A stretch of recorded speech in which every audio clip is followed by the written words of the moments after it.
bokkal yépp suñu webinaire bi muy webinaire boo xam ne ba nga ma ko yëgalee ba tey wax bokk yu baax yi nga ko séqal dama sawaroon ci bokk ci ndax li ñuy waxtaane ak ki ñuy waxtaane muy Moulay Abdou Aziz Dabakh radiyallahu taala anhu yal na yàlla yokk leeram te taas ñu ci barkeem di nuyu sama sëriñ sama xarit sama wóllëre sëriñ Cheikh Ahmed Tidiane Al Amin nga xam ne sama diggante ak moom damay éviter sax di ko évoquer en public ndax li ko fas baayam bu baax ba wóllëreem ba xaritam wa moo ko fas ñun ñaar ak moom ci néegam ak yàlla ba ñuy taxawal lii ñuy def muy symposium qui pré-ouvre le Gamou de Tivaouane di nuyu bokk yu baax yi mu séqal waxtaan bi yépp waxtaan wi nag yàlla mi ma tiim xam na ne kuy waxtaani sëñ Abdou Aziz Dabakh da ngay ñeme dëgg bi ma yeewoo sama xel a ngi ci woon waane dama doon hésiter ndax man nag à la vérité je dois avouer que waxtaane sëriñ Abdou lu ma jafe la parce que ñeme naa wax nag tey laa ko mës a wax ne keroog bi mu duggee ci suuf ba tey li tubaab di wax je n'ai pas encore fait son deuil man ci laa nekk gëm naa ne nag dem na barzaq gëm naa ne li ko fa yóbbu it ki ko fa yóbbu ak li ko fa yóbbu nu mu teeti légitimation la c'est-à-dire yàllaa ko fi indi woon moo ko yóbbu man nangu ko di jullit waane nag li may sentir nag di ko yëg ci sama yaram nag bu ñuy waxtaane Moulay Abdou Aziz Dabakh nag loolu it sama yëfi bopp waane ñu tibb ci yéeni ji fi nekk rek ak surtout liggéey bu rafet bi ngeen di def ngir sànni ci ay kàddu Moulay Abdou Aziz Dabakh sunu waajur Aïcha radiyallahu taala anha ban ko laajee yonent bi sallallahu alayhi wa sallam mooy kan daf ne yonent bi day boo ko bëggee comprendre da ngay jàpp ne alxuraan juy dox la ci kaw suuf waaye ne Moulay Abdou Aziz Dabakh mën nañoo sans le comparer au prophète loin de là wax ne sunna suy dox la lu doon dox la ci kaw suuf ndax nag lépp loo xam ne lii yonent bi sallallahu alayhi wa sallam digle na ko Cheikh na Tijaani wasilaam digle ko waajuram woo digle ko yar ko ci lépp loo xam ne mën na koo cee def na ko nit ñi fekke li ci jara wax na ko nit ñi fekke ba tax na bu ñu wonee gannaaw nag ñu di ko jàngat waaw dañuy war a nag distinguer jàngat yi est-ce que Serigne Abdou ku ñuy jàngat la ngir di ko totémiser maanaam teg ko fi ñu di ko xool mel ni lu yéeme loolu buñ ko defee du am moom la mu bëggoon ndax bu ko bëggoon wutoo nag mu man ko ndax bu woon nit ñi nag joxoñ leen boppam wutoo mu defalee leen li mu bëgg waaye loolu taxutoon kon jàngat ko mooy lan la ñu mën a jàng lan lañ mën a jàng ci li mu dund ñu fekke ko ci li mu wax ñu dégg ko ci li mu jëf ñu gis ko ba nga xam ne ñun ñëpp ku ci nekk jëlale naa sa taalibe parce que sëñ Abdou weesu woon na taalibe mais sa jullit sa gëm yàlla dina mat ak sa citoyenneté parce que man dama bokk ci ñi nga xam ne damay wax ne mënuñu koo rëcc wax man nag ki jur sama ndey ak sama ndey ci boppam ma am soxna mu Seydi Hadji Malick bokk ak moom ndey ak bay ñoo leen nàmpatal yar leen ca Jolof kon nag ñun du ma ne dañ cee bokk waane dañoo teel a dugg ci biir géew bi laxasaayu ànd ak ñoom ñu xam li ñu bokk ak ñoom ak li ñu séq ak ñoom ba tax na suñu wayjur ñun ñëpp di suñu kilifa di suñu maître Hadj Rawane Mbaye bi mu defee liggéeyam bu rafet bi gannaaw liggéey bu njëkk ba ci maam Cheikh Seydi Hadji Malick def ko ci les œuvres complètes de Moulay Abdou Aziz Dabakh ñu nekk série ci mu instrument ki am centre boobu waxtaane ko niñ koy taxawale bés bi ñu ko waree def Université de Dakar ba ñu waxee ne nañ yóbbu télévision def la communication mu wooma discrètement comme à son image moom Hadj Rawane ne ma naa dem télé présenté ko man mii maa dem télé présenter les œuvres complètes avant que ñuy ñëw à l'université mu teeti pour wasaare ko waane lii suñu mbokk Cheikh Gueye wax léegi mag ñi seen yëf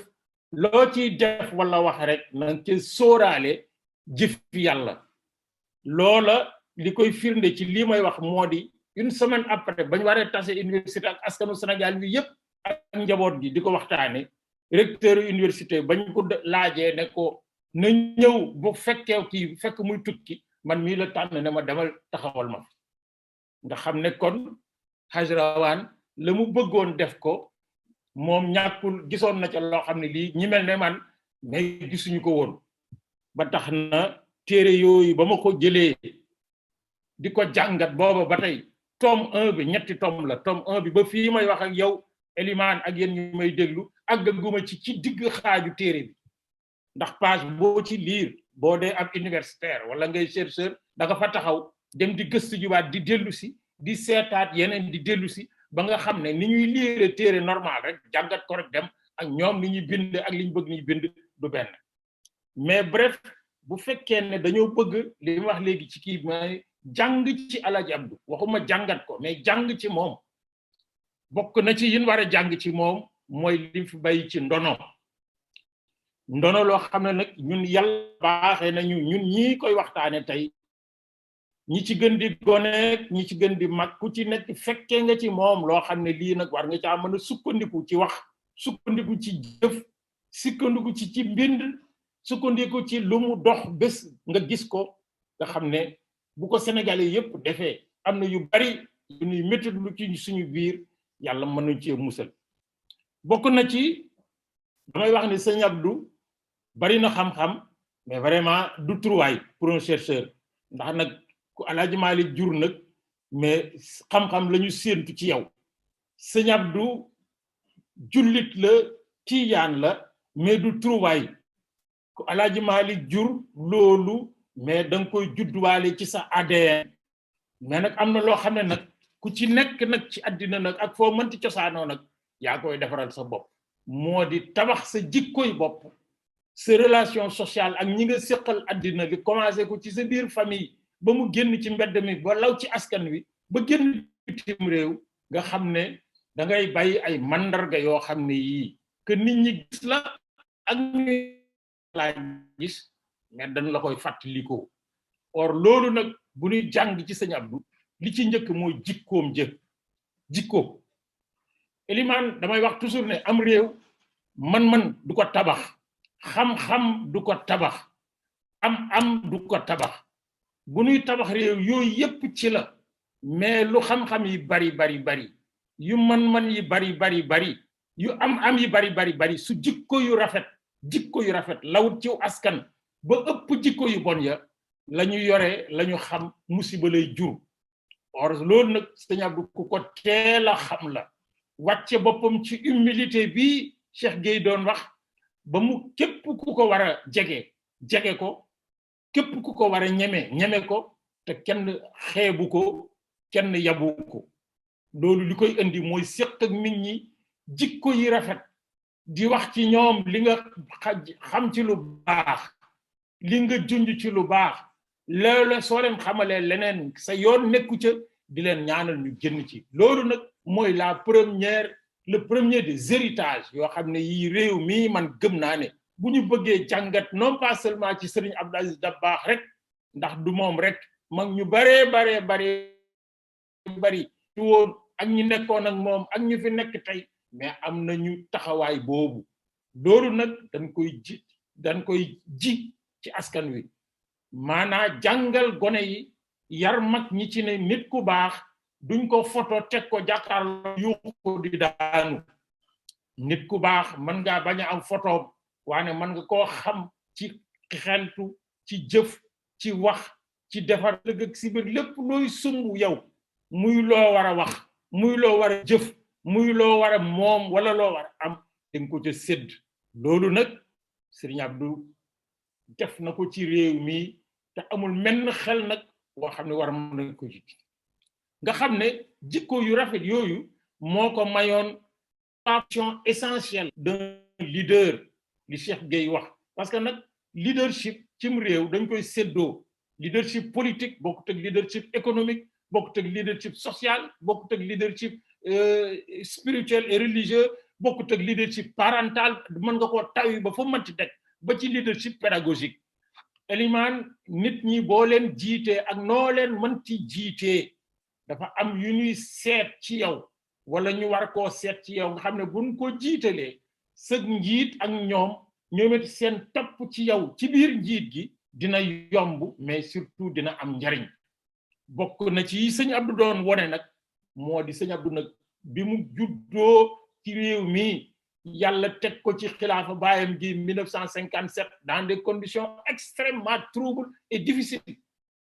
mais dafa jël li njëkk ci li ko war ci biir ñi mu séqal mooy éduquer, nekk un éducateur hors pair. man de yàlla may na ma jëlale naa sax njabootam ñi nga xam ne xam naa leen ndax damaa njort ne maa ngi ñoom a bokk bay ma miin leen waane ñi mu yar ak nu fu mënti jóge soo leen xamee soo leen gisee ràññee leen ne kii yarab sëñ Abdou moo nekk ci moom, ndaxte dina la yar ci teey, dina la yar ci teg, dina la yar ci dal, dina la yar ci respecter nit, dina la yar ci qualité yi nga xam ne yépp nit war na ko mën a am pour mën a nekk ak nit ku mënti doon ci biir askan wi mu nekk ak fu nu ñu nekkee fa ñu dëkkee fa ñuy liggéeyee lañu fa ñuy jullee fa ñuy lu ne nu mu teeti sëñ Abdou donc c'était un éducateur hors pair. or ñi mu yar ñëpp ñu topp ci gannaawam ba mu dem barzax koo ci taseel soo ko xamee xam ne kii sëñ Abdou ko yar. ñaareel ba Eliman mooy son rôle de régulateur social, maanaam nekk cim réew mu wóor la ne réew mi nag nu mu mënti doon moo yeneen réew ci àddina yam jafe-jafe mënu faa ñàkk. jafe-jafe li koy indi mooy ñu gisandoo wut la même chose de la même façon bu dara xewee ci diine ji ci politique bi ci économie bi ci lu mënti doon nit ñi niñ koy gisee du benn waane ñàkk a gisandoo benn nag mën naa indi juwaloo waaye warte mën di musiba. loolu sëñ Abdou ku ci taxawoon la nim ci taxawoon nag bokk na ci moom dafa summi woon mbubbam téye ci loxoom comme taseel nga yore daraja mu solol la ko jàkkaarloog yow nangul la sa kilifteef te wana wut kilifteefam. moo tax fii ñu toll mu jóg won ñu gannaaw nekk ci loxoy boroomam yal na ko fa yàlla defal leer gu ëpp li ñu sàkku lépp lu ñu jaaxal ci àddina bi fii ñu nekk Sénégal buñ ci wut ay solution ku nekk di xalaat ñu naan woo leen professeur Mbaye Thiam mu wax woo leen Cheikh Gueye mu wax woo leen kii mais du tee rajo yi buñ xëyee ak télé yi di ko teg nit ñi di ko xool parce que képp kuy nit ci réew mi ñu yar la niñ daan yare nit ñi ci réew mi ak foo mën ci bokk ci diine ji wala ñàkk diine ji tarixe bi wala ñàkk tarixe bi du sëñ bi wax nga déglu. waaw loolu nag rôle de régulation sociale bi ko may moo di moom moo taxawoon di liggéey ba am la confiance maanaam kilifa nag ñi mu jiite buñ ko wóoluwut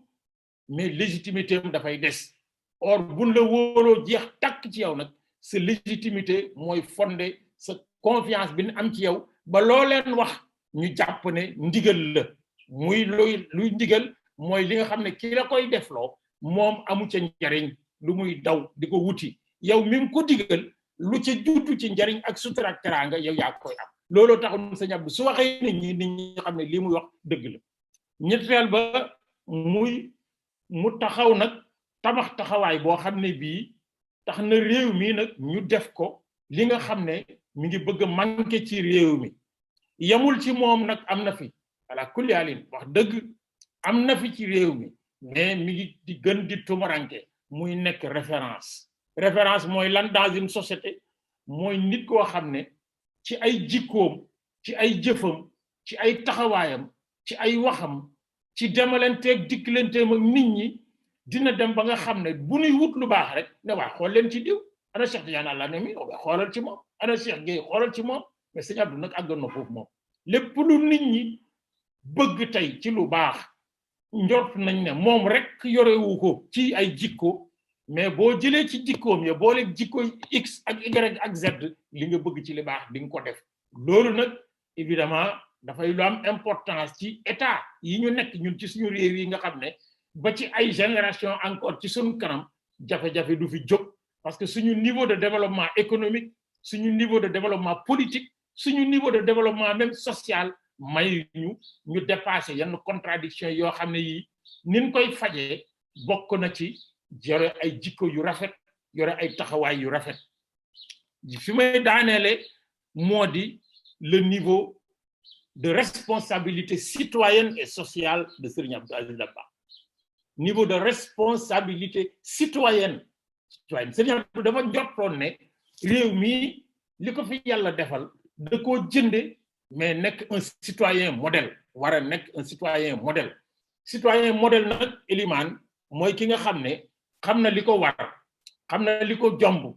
xam na li mu ñemewut a def lu mu ragal a def mais surtout li mu war a def war koo wax saa yu jotee mu wax ko def ko dans des formes et des formats yoo xam ne bu ko defee ba pare bu ko waxee ba pare képp koo xam ne kii sincérité ak dëgg mi ngi ci sa xol di nga xam ne nii lañ ko war a defee parce que nag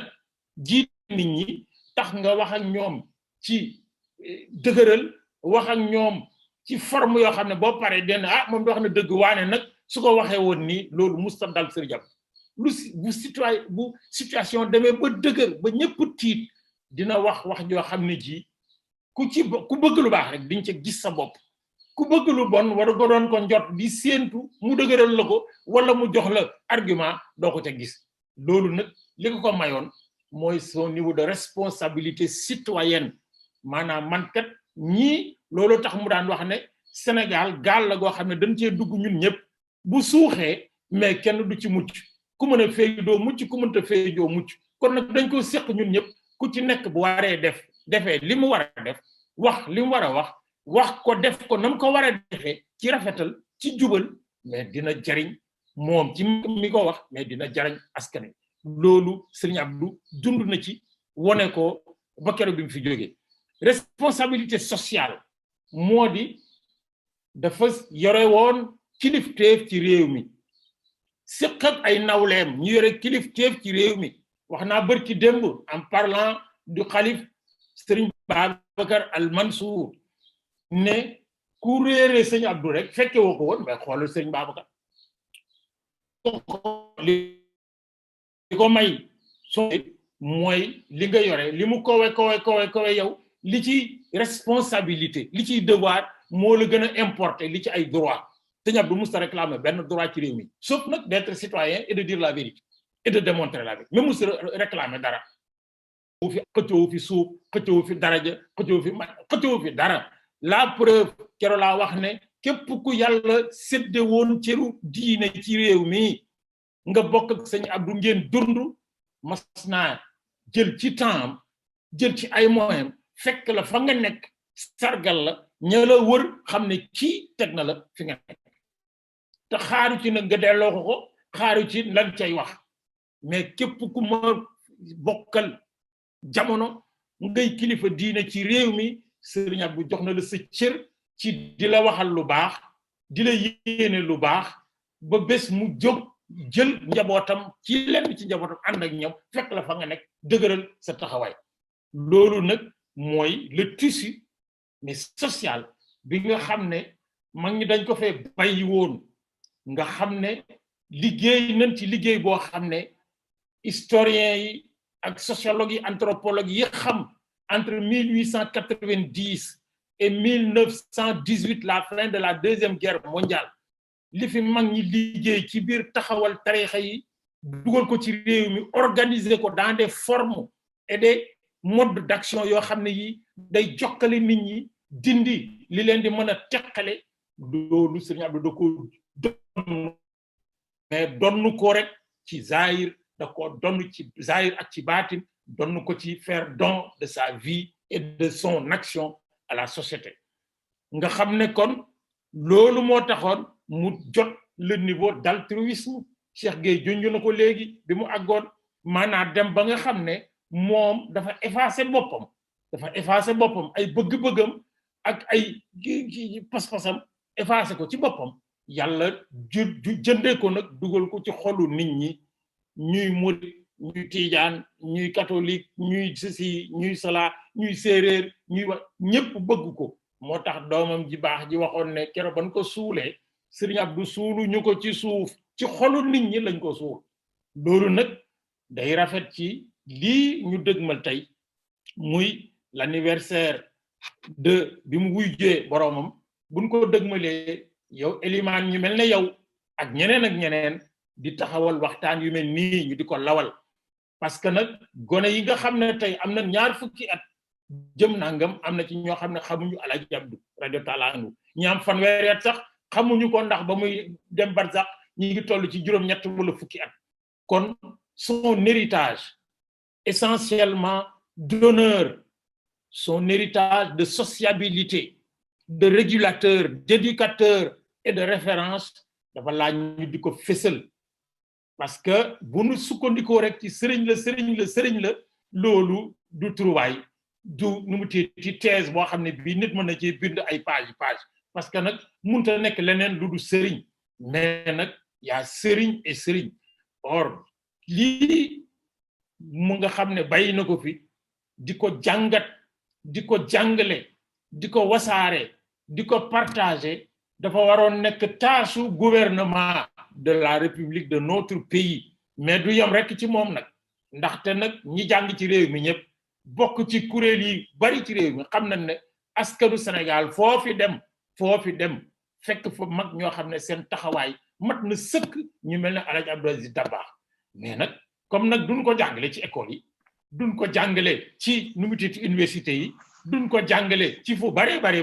mënuñu lu du profiter d'organisation comme lii nga jiite yow Eliman lii nu mu tudd Cheikh Ahmed Tidiane jiite ñu mel ne Cheikh Gueye fi ñu bokk ak ñu bari ak les moyens de communication pour di ko biral di ko ñaanal yàlla ak waajuram fekk barsax ak ñépp ñu fa fekk ci jullit ak ñi ko fa fekk yàlla leen yàlla xaare àjjana di jéggalu nag ci kii bi parce que man dama sawarut nag ala kulli alin nag mooy fa ma termine fi laay daanee sawaruma ci di ko waxtaane ndax li ma dund ak moom ci ruux moo àgg ci man foo xam ne fii su ma sañoon mën naa déglu ñu di ko waxtaane nag sama xol di yëngatu mais su ma sañoon di ma ko waxtaane toujours am na loo xam ne lii xam na yàlla na ko fi yàlla yàggal ak bokkam yépp ndax wax naa ko sama làmmiñ noppam mu dégg duma ko wax ci rajo duma wax ci télé ndaxte nag am na loo xam ne séq koog nit ku mel ne Alaaji Abdou Aziz ab dof dong moo koy séq ak moom di ko tiitaroo di ko wax waane dañ koy dund gin koy dund yàlla nañ ko partagé ak ñii ñu bokkal tey plateau bii di waxtaan yàlla nañ ko bokk képp kuy sénégalais ak foo mënti bokk yàlla nañ ko bokk képp kuy jullit ci Sénégal ak ci àddina ak foo mënti bokk allahumma salli ala sayyidina wa sallam. jërëjëf professeur Mbaye Thiam kàddu gi rafet na muy xalaat yoo xelli itamit am li nga xam ne itamit ci xol bi la jóge ci li nga seq ak Maam Abdoul Aziz Sy Dabakh Malick mi nga xam ne moo waral waxtaan wi ma lay wax rek ne turandoo Maam Abdou yu kontaan nañ ci yow ci li nga defee violence ci sa bopp pour bàyyi lépp li ngay def pour fekk si leen ci waxtaan wi ci biir nag ma xam ma fàttali tamit seen kilifa mu ngi fi parce que Abdoul Aziz Sy Habib Moulay mu ngi ci donc rejoindre nañu depuis sànq mu ngi déglu léegi ba léegi li ngeen di wax waaye comme ni ngeen ko xamee moom mooy mujjee joxe contribution ba pare daal di tëjaale